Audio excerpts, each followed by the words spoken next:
Hey everybody, welcome back to the channel. I have another update on Caterpillar D2 number 5J1113. I went down to my scrap pile the other day and pulled this engine out of it. It's another J Series D2 engine. It's also a 1938, same year as 5J1113. This was from tractor number 3J2219.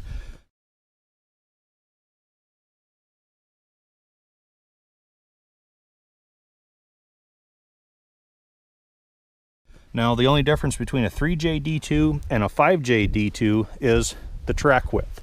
5Js are 50 inches center line to center line spacing on the tracks. 3Js would only be 40 inches center line to center line on the tracks. So this would be the same diesel engine as what came out of the 5J right here.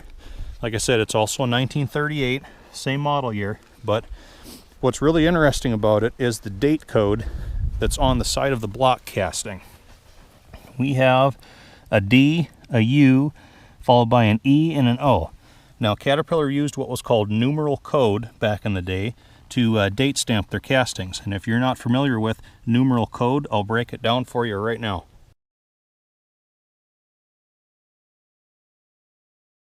So what we can gather from the date stamp on the side of this engine is that this engine block was cast in 9/1 of 38. So September 1st, 1938 is when they cast this block.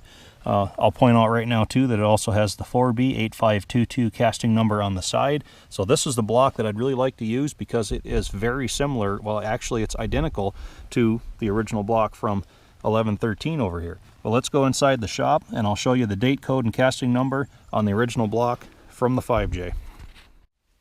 Okay, so this is the engine block that you guys have been watching me disassemble over the prior 3 videos of this series. Here we have the same 4B8522 casting number, which is correct, matches the other block out there. Date code is OMLEO, which would be 8/26/38. So this block was born on August 26th. The block out there that I want to use was born on September 1st. Only 6 days difference between when both of those engine blocks were cast.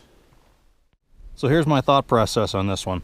Since we have an absolute correct engine block for the 5J, we have the remnants of 2 80-year-old tractors here with casting codes that are only 6 days apart. If this block does indeed end up being good, I might take the 3J2219 tag off and transfer the 5J1113 tag onto it. It's a big deal in the Caterpillar world to have the engine serial number tag match the rear end serial number tag, numbers wise. I don't think it would really be dishonest or deceptive to do that, considering, depending on how their foundry batches rolled out, it's possible this engine block may have come out in the same batch as the original engine block to 1113 here. I don't know. So guys, let me know what you think. If you think that would be kind of a shady thing to do. I don't really think it would be, because I look at it as I'm replacing the engine block. Most of the internals are going to live on inside of this one. So that's kind of my plan right now. Quick walk around of this engine. It's pretty rough. I've already scavenged the valves and the injectors out of the cylinder head years ago. It's got broken out places on the bell housing where I've never seen breaks on another D2. All of these bolt holes in lower radiator support are all stripped out from attachments running loose. They've been trying to weld things in the past at the bottom of the radiator support.